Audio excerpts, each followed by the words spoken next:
한 분이 알파벳 E 대학, 여자대학교? 그러면 그게 거의 비슷하네요, 그냥. E 대학교? 예. 하여튼, 예, E로 시작되는 여자대학교에 강사로 갔습니다. 그래서 강의를 하고 난 다음에 여학생 한 사람이 아주 당돌한 질문을 합니다. 목사님은 만약에 다시 결혼하시게 되면 어떤 여자와 결혼을 하시겠습니까? 목사님이 순간적으로 좀 당황했어요. 저하고 차를 마시면서 저한테 말씀을 하신 내용인데, 그래서 그분이 조금 생각하다가 그렇게 이야기를 했답니다. 포용성 있는 여자와 결혼을 하겠다. 그렇게 이야기를 했대요. 그 말을 나누고 돌아와서 가만히 종종 생각합니다. 참 일리가 있다, 이런 생각이 가끔씩 듭니다.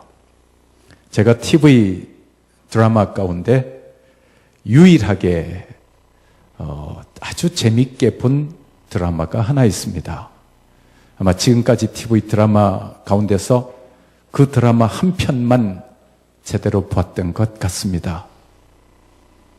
바로 허준이라고 하는 드라마입니다.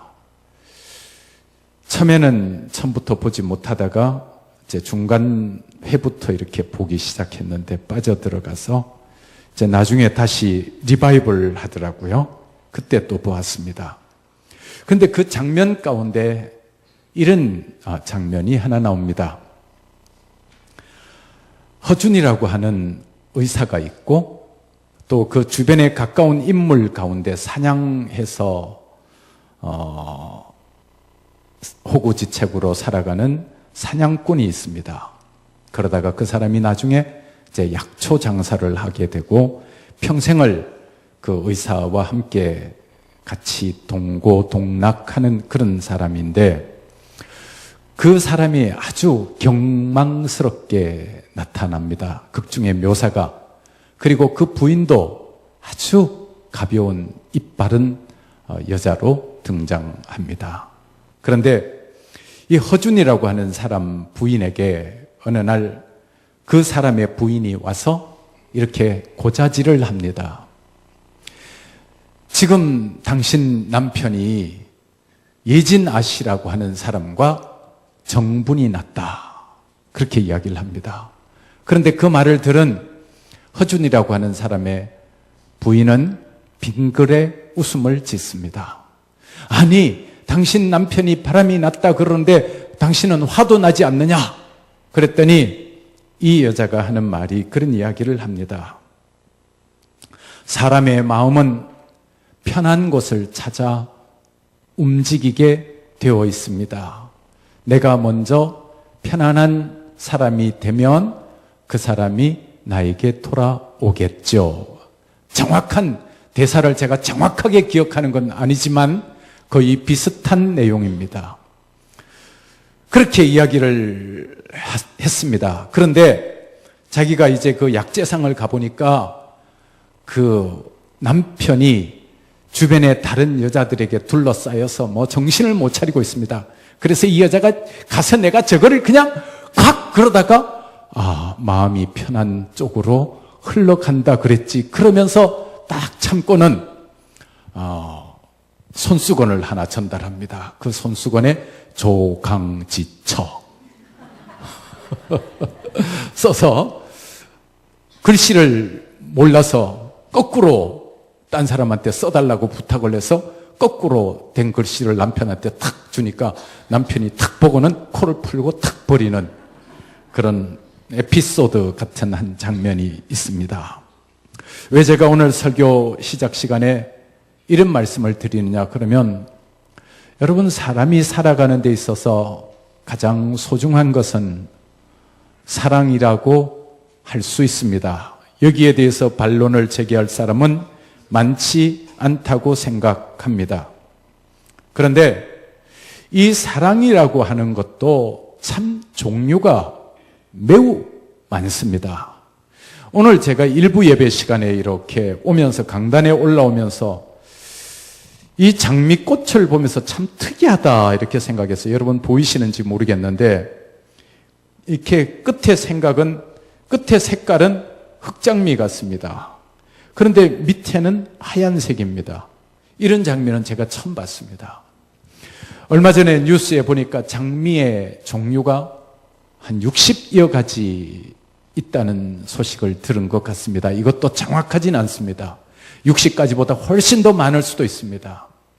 그런데 왜 제가 이런 말씀을 드리냐 그러면 사람이 사랑이라고 말하는 것도 사랑의 종류와 사랑의 색깔이 매우 많다는 사실입니다. 어떤 사람에게 있어서 사랑은 아주 정열적인 사랑이 있습니다. 또한 어떤 사람에게는 아주 로맨틱한 사랑이 있습니다. 어떤 사람은 사랑을 성적인 것으로 이해하는 사람이 있습니다. 그러나 이 모든 것들보다 더 깊은 사랑이 있습니다. 그것은 바로 포용하는 사랑입니다. 포용성입니다. 사람은 내면 속에서 자신이 있는 그대로 받아들여지기를 원하는 마음이 있습니다. 그리고 자기 자신이 받아들여지지 아니하고 거부되어질 때 그 사람은 대개는 몹시 불행감을 가지고 살아가게 됩니다. 오래전 이야기입니다만은 제가 대학 다니던 시절 저는 가정교사를 좀 한 적이 있습니다.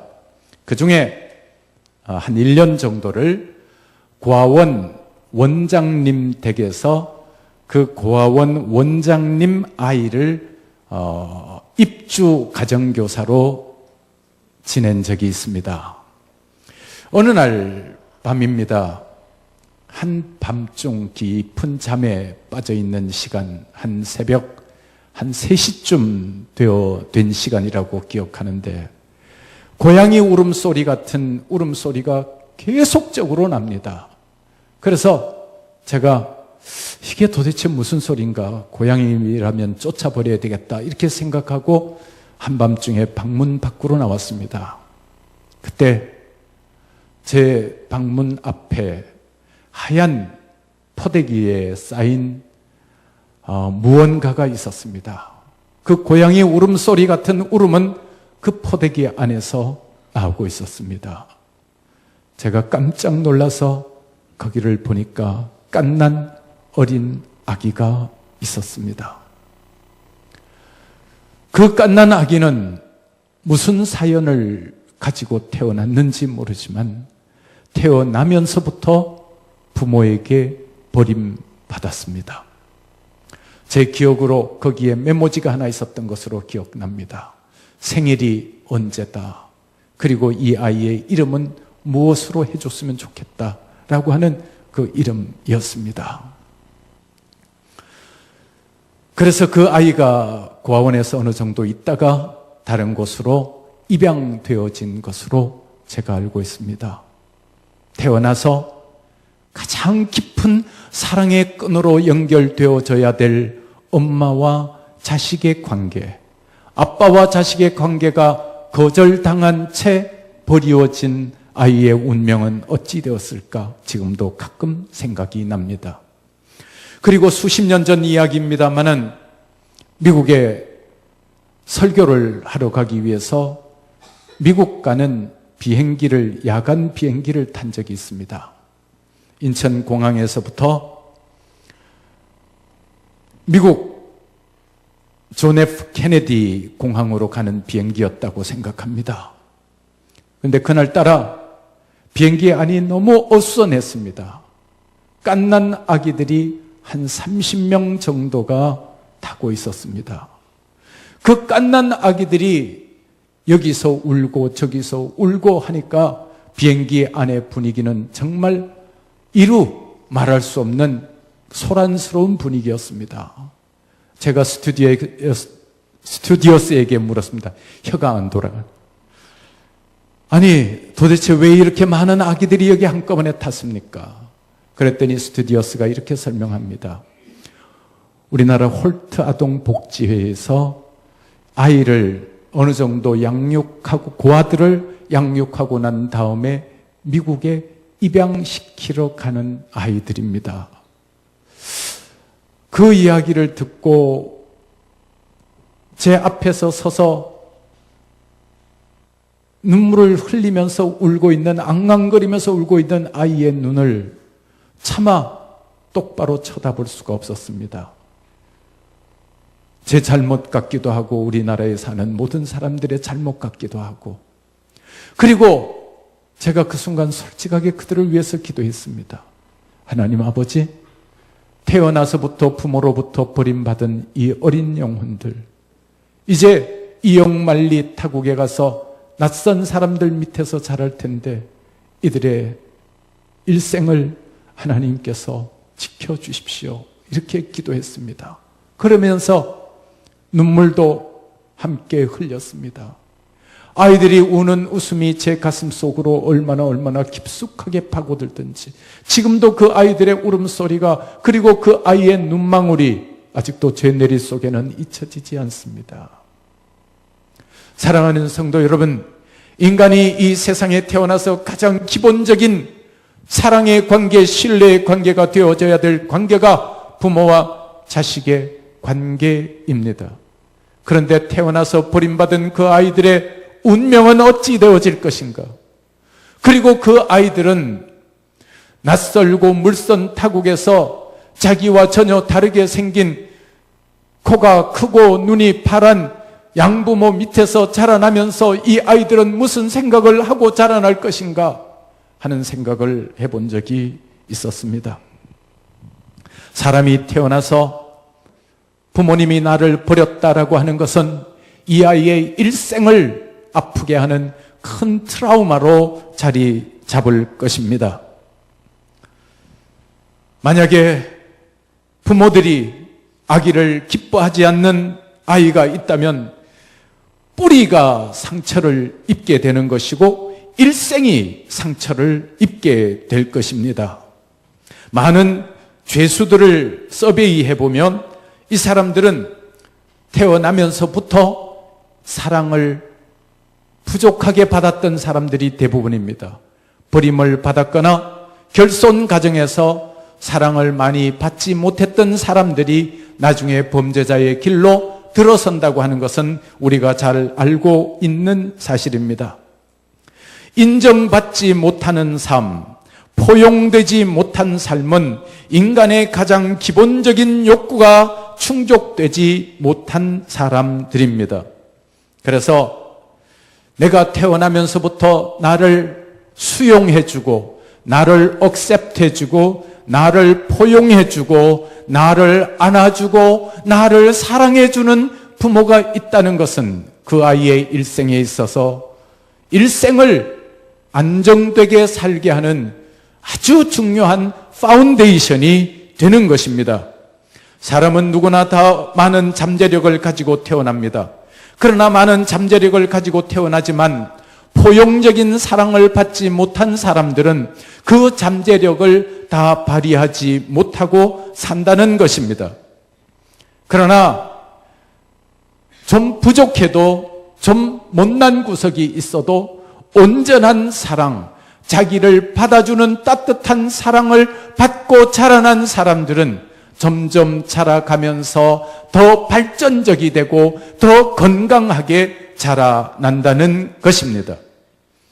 그래서 사람의 인격 형성에 있어서 중요한 것은 나를 받아주는 사람이 있느냐 없느냐 하는 문제가 굉장히 중요한 문제로 대두되는 것입니다. 우리는 보통 가정에서는 엄마가 아이를 뱃속에 잉태하는 그 순간부터 엄마의 사랑을 받고 자라납니다. 아빠의 사랑을 받고 자라납니다. 요즘은 옛날과 달리 초음파, 그래서 아이가 임신한 지 얼마 지나지 않아서부터 이 아이가 잘 자라고 있는지, 이 아이의 또 상태가 어떤지를 우리는 사진으로 찍기도 하고 또 보관도 하고 관심을 가지고 뱃속에 있을 때부터 애정을 표현합니다. 그렇게 따뜻한 사랑과 포용성을 가지고 받으면서 태어난 생명은 아주 건강하게 자라날 가능성이 매우 높다는 것입니다. 그리고 사람들 사이에서도 내가 다른 사람에게 인정받고 다른 사람에게 용납받고 다른 사람으로부터 사랑을 받는 사람들은 매우 건강한 캐릭터를 형성하게 된다는 것입니다. 그런데 반대로 어려서부터 이런 사랑을 받지 못하고 자라나는 사람은 인격적으로 상당히 문제성을 가지고 자라나게 된다는 것입니다. 어떤 사람을 만나면 그 사람은 자기 자랑에 아주 도취해 있는 어떤 사람을 종종 만나게 됩니다. 이 사람은 입만 열면 자기 자랑을 합니다. 입만 열면 자기가 얼마나 대단한 사람인가 이야기합니다. 이런 사람들은 다 사랑을 온전히 받지 못한 사람의 캐릭터일 가능성이 매우 많습니다. 그런가 하면 어떤 사람은 삶이 유연하지 못하고 굉장히 긴장돼 있고 굉장히 경직되고 또한 우유부단하고 이런 성격을 가진 사람도 어려서 사랑을 받지 못한 결과일 가능성이 높다고 합니다. 그런가 하면 열등감과 또한 아주 표피적인 쾌락에 빠져 있는 어떤 사람들, 그런 사람들의 내면도 깊이 조사해 보면 사랑받지 못한 결과로 많이 나타난다는 것입니다.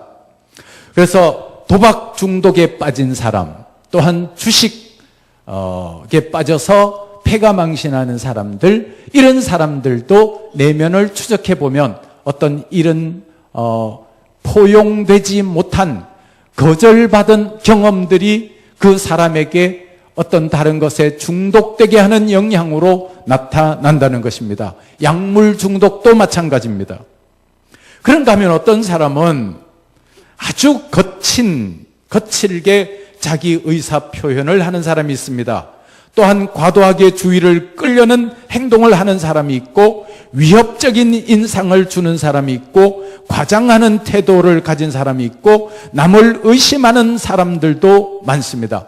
이런 사람들의 내면에는 다 어려서부터 사랑받지 못한 영향이 원인일 가능성이 높다는 것입니다. 참으로 균형 잡힌 사람은 어려서부터 부모의 사랑을 받고 자라나서는 또래들과의 인간관계 속에서 인정을 받고 사회생활을 하면서는 직장으로부터 사람들에게 인정을 받게 되면 그 사람의 인생은 비교적 원만한 인생을 살아간다는 것입니다. 그래서 에릭슨이라고 하는 심리학자는 인간의 그 욕구를 어린 시절 사랑을 받았느냐 받지 못했느냐, 부모와의 신뢰 관계가 형성이 되었느냐 되지 못했느냐에 따라서 일생을 어떻게 살아가는지 매우 중요한 파운데이션이 된다고 지적하고 있습니다. 자, 그러면 우리 그리스도인들은 요즘이 사순절 둘째 주일인데 무엇을 묵상하면서 자기 스스로를 바라보아야 될 필요가 있을까 좀 생각해 보았습니다. 그러다가 요한 서신을 떠올렸습니다. 이 요한 서신은 우리를 힐링하는 중요한 성경이 요한 서신입니다. 이 요한 서신의 말씀을 통해서 오늘 우리가 우리 자신의 자리를 발견하고 또 치유받고 새로워질 수 있는 계기가 되시기를 축원합니다. 오늘 먼저 이 요한 서신으로 들어가기 전에 이사야서의 말씀을 제가 먼저 소개하겠습니다. 이사야서 49장 15절 말씀에 보면 이런 말씀이 있어요. 여인이 어찌 그 젖먹는 자식을 잊겠으며 자기 태에서 난 아들을 긍휼히 여기지 않겠느냐. 그들은 혹시 잊을지라도 나는 너를 잊지 아니할 것이라.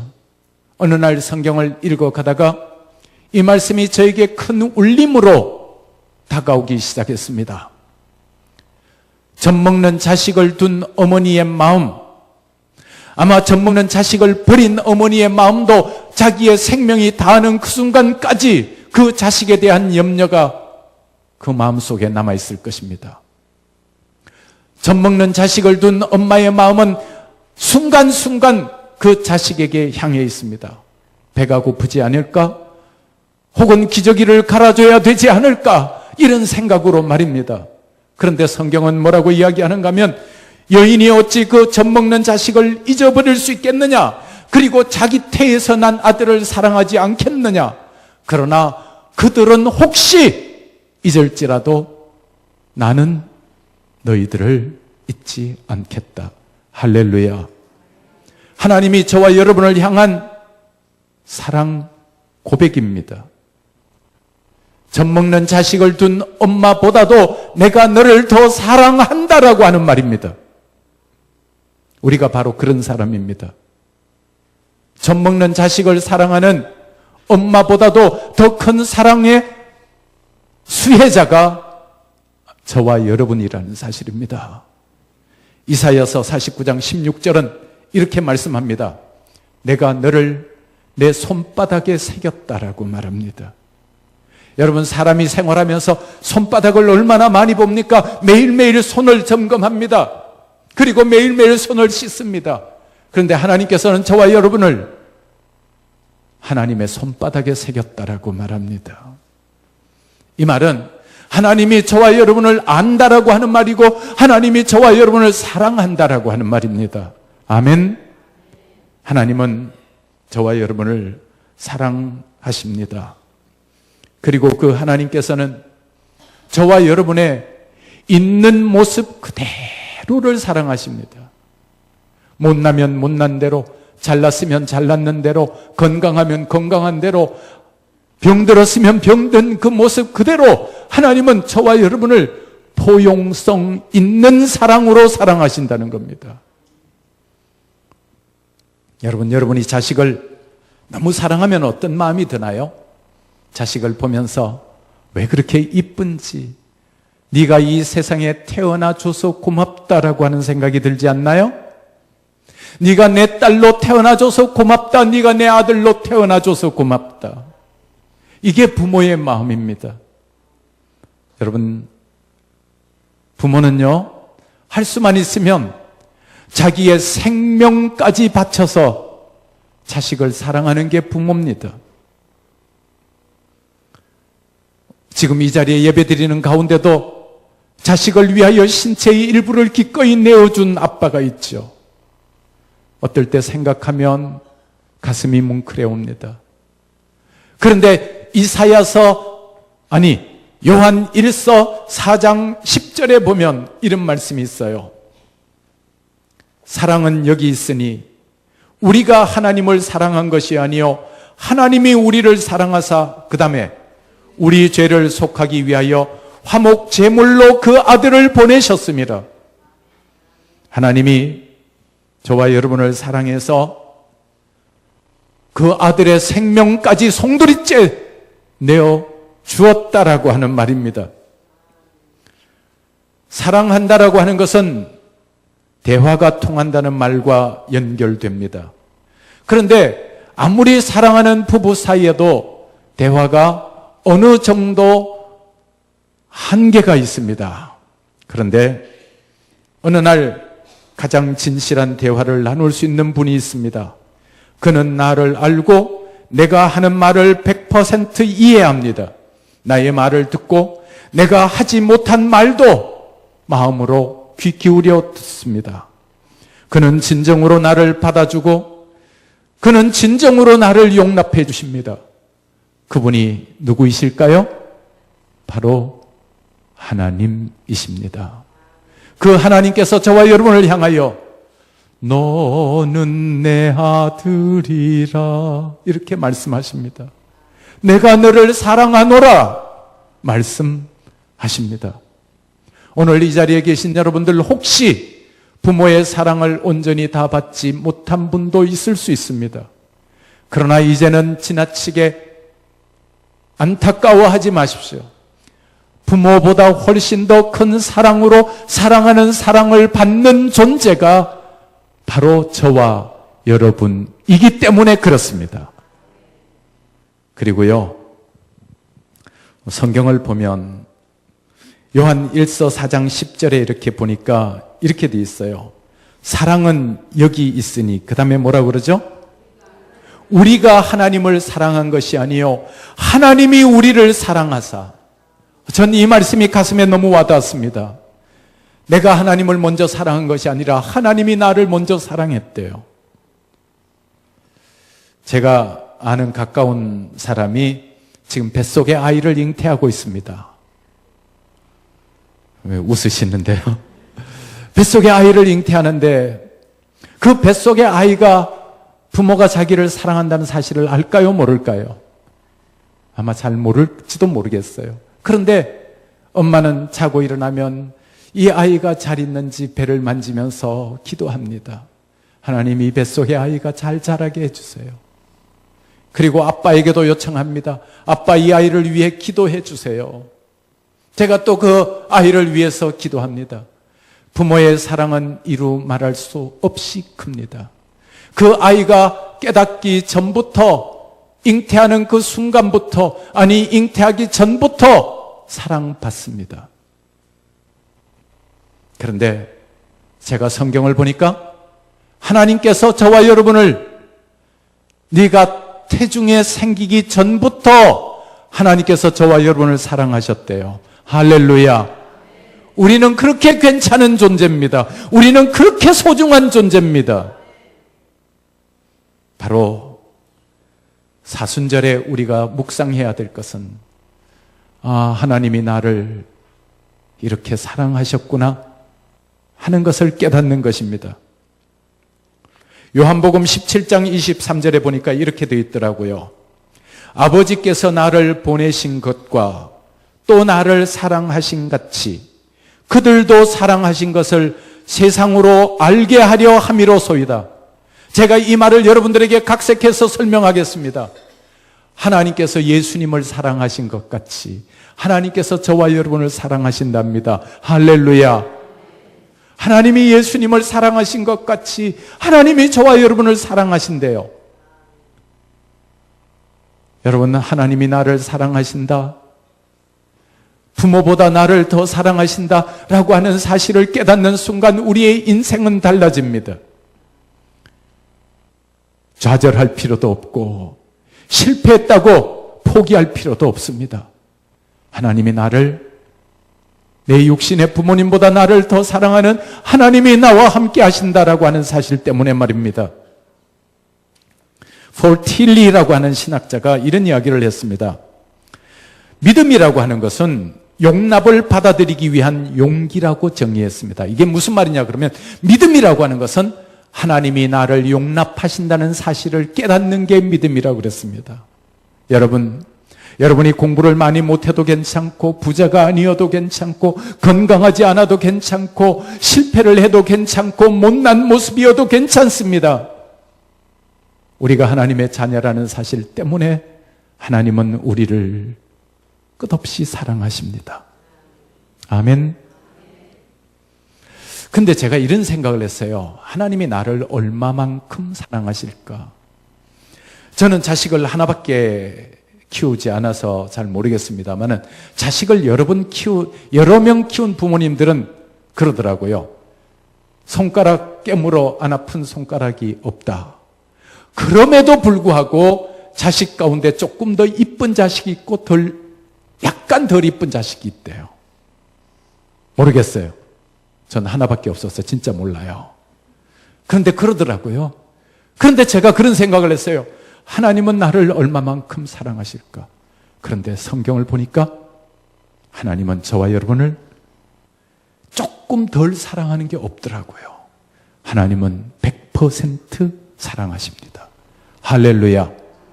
그게 바로 요한 1서 4장 8절입니다. 8절에 보면 하나님은 뭐라고 그랬어요? 사랑이심이라. 하나님 자체가 사랑이라는 거예요.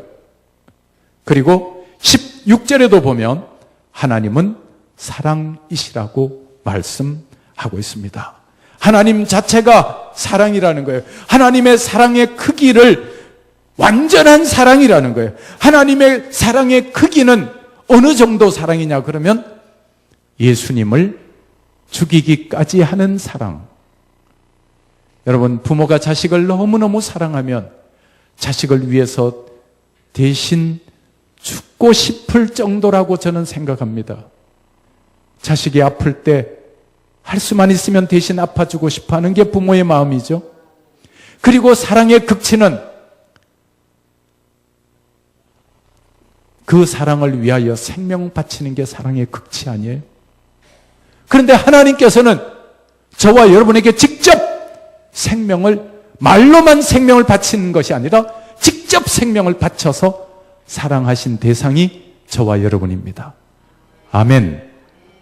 그러니까 우리는 사랑 때문에 아파할 필요도 없고, 사랑의 결핍 때문에 부족해할 필요도 없고, 사랑의 결핍 때문에 삐뚤러 갈 필요도 없는 사람이 바로 우리라고 하는 것입니다. 우리는 흔히 사람들을 사랑한다 그럴 때 내가 당신을 사랑합니다라고 말하는데, 성경에 보니까 하나님은 사랑 그 자체라고 말하고 있더라고요. 하나님은 사랑이시니라. 요한 1서 4장 19절도 다시 한번 보죠.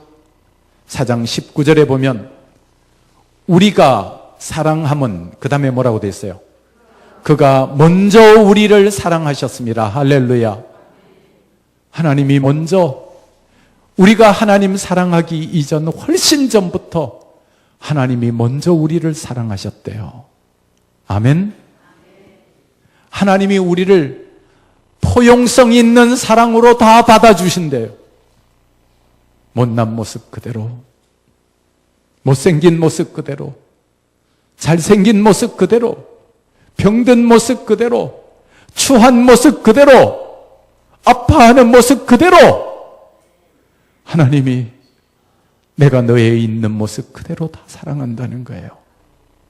그러니 여러분, 못난 모습 괜찮습니다. 아픈 모습도 괜찮습니다. 하나님, 제가 성경에 요즘 제일 좋아하는 성경 가운데 하나가 아빠, 아버지라고 번역해 놓았더라고요. 저는 아빠라고 불러본 적이 없습니다. 요즘 같았으면 아빠라고 불러봤을 텐데 저는 아버지 이렇게 불렀어요.